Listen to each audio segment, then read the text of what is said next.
दोस्तों स्वागत है आप सभी का। आशा करता हूँ कि आप खुश होंगे और बिल्कुल दुरुस्त होंगे। अक्सर हम सभी लोग चींटियों से परेशान रहते हैं। गर्मी की शुरुआत से लेकर और बरसात में तो इनका प्रकोप और भी ज़्यादा बढ़ जाता है।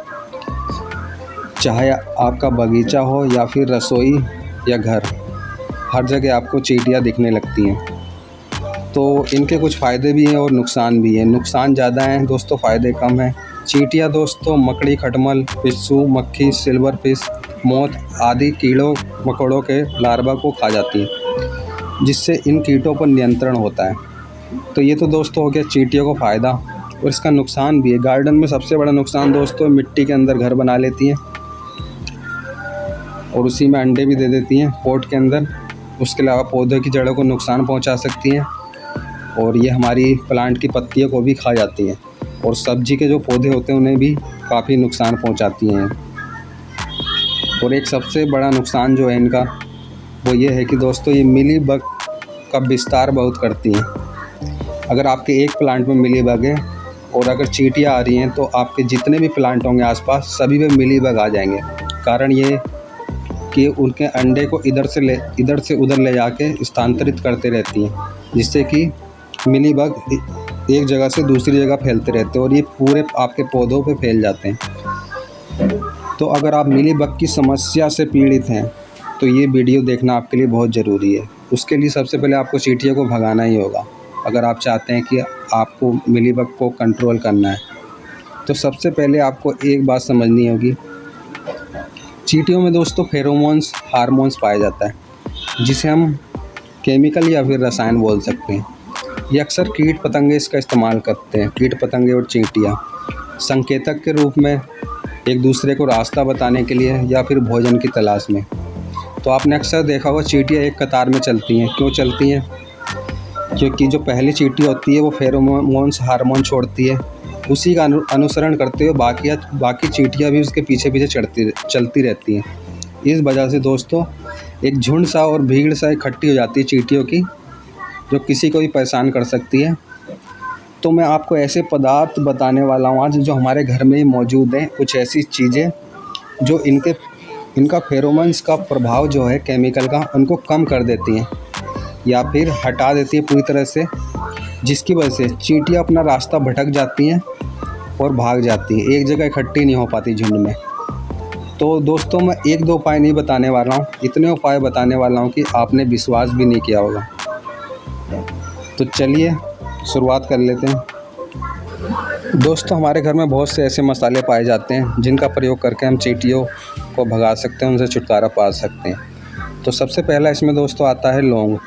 अगर आपके घर में चीनी के डिब्बे में बहुत सारी चींटियाँ आ गई हैं चीनी के डब्बे के अंदर, या फिर कोई भी ऐसी मीठी चीज़ है रसोई में रखी है जिसमें चींटियाँ आ गई हैं, तो आप उसमें 2-4 दाने लौंग के डाल दीजिए। आप देखेंगे कि कुछ ही घंटों में चींटियाँ वहाँ से पूरी तरीके से गायब हो जाएंगी। और आप लौंग को कई तरीके से यूज कर सकते हैं। इसका पाउडर बना के भी आप यूज कर सकते हैं। अगर आपके गमले के आसपास चींटियाँ आ रही हैं पोट के आसपास, तो वहाँ पे आप लौंग के कुछ दाने रख सकते हैं। उसकी गंध इतनी तेज़ होती है कि चींटियाँ बिल्कुल भी बर्दाश्त नहीं करती और वहाँ से भाग जाती हैं। इसके अलावा दोस्तों मार्केट में लौंग का ऑयल भी मिलता है, उसका भी यूज कर सकते हैं। आप चाहे तो स्प्रे करें या फिर ऑयल को रुई कॉटन में लेके जिस जगह भी लगता है आपको यहाँ से चींटियाँ आती हैं, उनका घर निकलती हैं, वहाँ पे लगा सकते हैं। तो इसकी गंध पाते ही चींटियाँ उस स्थान को छोड़ देंगी। जो दूसरा मसाला है दोस्तों हमारे किचन में पाए जाने वाला, वो है दालचीनी। दालचीनी की गंध चींटियाँ बिल्कुल भी बर्दाश्त नहीं करती और जहाँ भी इसकी गंध मिलती है वो भाग जाती हैं। इसका उपयोग आप 2-3 तरीके से कर सकते हैं। पहला तो आपको जहाँ लगता है कि आपको कि चींटियाँ आ रही हैं, तो वहाँ आप कुछ दालचीनी के टुकड़े रख दें। जो भी चींटियाँ होंगी वहाँ पे आना छोड़ देंगे, रास्ता बदल लेंगे अपना। या फिर इसका प्रयोग आप पाउडर करके भी कर सकते हैं, पाउडर फॉर्म में भी कर सकते हैं। तो दालचीनी से भी आप बहुत आसानी से चींटियों को भगा सकते हैं। अगर आपके पोट में आपको लगता है कि गमले में चींटियों ने घर बना लिया, तो दालचीनी को आप रात भर पानी में भिगो दें और उस पानी को अपने पोट में डालें। इसका दोस्तों पौधे या मिट्टी में कोई नुकसान नहीं होगा। अगर चींटियाँ गमले में घर बना रही हैं आपके मिट्टी के अंदर, तो वो वहाँ से उसे छोड़ के भाग जाएंगी। दोस्तों तीसरा मसाला जो हमारी रसोई में पाया जाता है जिससे हम चींटियों को भगा सकते हैं वो है काली मिर्च। जहाँ भी आपको लगता है कि चींटियों के आने जाने का रास्ता है या फिर उनकी बस्ती है, वहाँ पे आप 2-4 दाने काली मिर्च के रख सकते हैं। तो इसकी गंध उनको बर्दाश्त नहीं होती बिल्कुल भी, उनका जो फेरोमोन्स हार्मोन्स होता है वो बिल्कुल भी डिस्टर्ब हो जाता है और वो वहाँ से भाग जाती हैं, रास्ता भटक जाती हैं। आप चाहें तो इसका पाउडर बना के इसका इस्तेमाल कर सकते हैं। और अगर आपके गमलों के आसपास चींटियाँ आती हैं तो काली मिर्च का पाउडर पीस लें। पहले काली मिर्च को पीस के पाउडर बना लें और गमले के दोस्तों चारों तरफ आपको एक लकीर सी बना देनी है उस पाउडर से, मार्किंग सी, ताकि जो भी चींटियाँ हैं वो गमले पे ना चढ़ें। तो अगर आप ऐसा करते हैं तो आपके गमले में एक भी चींटियाँ नहीं आएंगी। चौथा मसाला जो दोस्तों हमारे किचन में पाया जाता है जिससे हम चींटियों को भगा सकते हैं वो है हल्दी। अगर आपको लगता है कि आपके गमले में बहुत सारी चींटियाँ आ रही हैं या फिर ऐसी भी आशंका है कि आपके गमले में चींटियों ने घर बना लिया, बिल बना लिया, तो आपको करना क्या है कि 1 लीटर पानी में आप आधा से 1 चम्मच हल्दी को घोल लें अच्छी तरह। फिर गमले की गुड़ाई करने के बाद आपको इस पानी को मिट्टी में डाल देना है।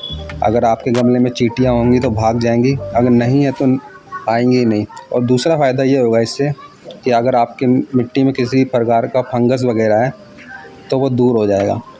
दूसरा आप ये कर सकते हैं कि अगर आपके पौधे के ऊपर बहुत सारी चींटियाँ आती हैं, चढ़ती हैं, जैसे कि आपको पता है कि चींटियों की वजह से मिलीबग आता है, तो आपको करना है क्या है कि हल्दी को एक स्प्रे बोतल में घोल लें, 1 से आधा चम्मच 1 लीटर पानी में, और उसको आपको अपने पूरे पौधे पे स्प्रे कर देना है। उसकी गंध से क्या होगा कि सारी चींटियाँ भाग जाएंगी और जल्दी आएंगी नहीं। ये उपाय आपको 1-2 दिन लगातार करते रहना है जब तक चींटियाँ आ रही हैं। तो हल्दी से भी बहुत आसानी से आप चींटियों को भगा सकते हैं। 5वीं चीज़ जो दोस्तों हमारे रसोई में पाई जाती है, सभी के घर में पाई जाती है, वो है नमक। नमक का प्रयोग करके भी आप चींटियों को भगा सकते हैं। करना क्या है, आपको एक बर्तन में नमक लेना है और थोड़ा सा पानी लेके उसको उबाल लेना है। उबालने के बाद उसको स्प्रे बोतल में भर के आपको लगता है फर्श वगैरह पे जहाँ चींटियाँ आती हैं आप उसको स्प्रे कर दें। चींटियाँ जब दोस्तों उनके संपर्क में आएंगी तो उनका शरीर इतना नाजुक होता है कि उनके शरीर को वो सुखा देता है। वो निर्जलीकरण का शिकार हो जाती हैं और वो पानी की कमी के कारण मर जाती हैं। तो आप ये उपाय भी कर सकते हैं। छठा मसाला जो है दोस्तों हमारे घर में पाया जाता है वो लाल मिर्च पाउडर। लाल मिर्च पाउडर के प्रयोग से आप चींटियों को भगा सकते हैं। अगर आप बेहतर परिणाम चाहते हैं तो आप इसके साथ काली मिर्च पाउडर का भी इस्तेमाल करें। दोनों को पीस के बराबर समान मात्रा में, जहाँ भी आपको लगता है कि चींटियों का घर है, यहाँ से चींटियाँ निकलती हैं, बसती है, वहाँ पे आप इसको छिड़क सकते हैं फर्श पे। और सावधानी के साथ छिड़कना, आपको पता है कि मिर्च है, दिक्कत भी हो सकती है आपको, तो इसका प्रयोग करके भी आप चींटियों को भगा सकते हैं। 7वां मसाला जो दोस्तों वो है तेज़पत्ता। अक्सर हमारे रसोई में पाया जाता है तेज़पत्ता। तड़का लगाने के लिए हम इसका इस्तेमाल करते हैं। इसकी गंध चींटियों को इतनी तीखी लगती है कि वो इसकी दूर से ही सूंघ के इसको भाग जाती है। तो इसकी गंध दोस्तों बिल्कुल भी चींटियाँ बर्दाश्त नहीं करती। तो जहाँ भी चींटियाँ हो इसके 2-4 पत्ते रख दें, चाहे घर में या फिर गार्डन में। आप चाहे तो इसका पाउडर बना के भी इस्तेमाल कर सकते हैं। चींटियाँ आपके गार्डन में है तो वो भाग जाएंगी। 8वां मसाला जो दोस्तों हमारे घर में पाया जाता है लहसुन। अक्सर हम इसको मसाले के रूप में ही इसका प्रयोग करते हैं। तो लहसुन, अगर जहाँ भी आपको लगता है कि चींटियाँ आ रही हैं तो आप उस जगह लहसुन को लेके उस जगह घिस दीजिए। तो जो भी चींटियाँ आएंगी इसकी गंध सूंघ के ही भाग जाएंगी। बिल्कुल भी चींटियों को लहसुन की गंध पसंद नहीं है।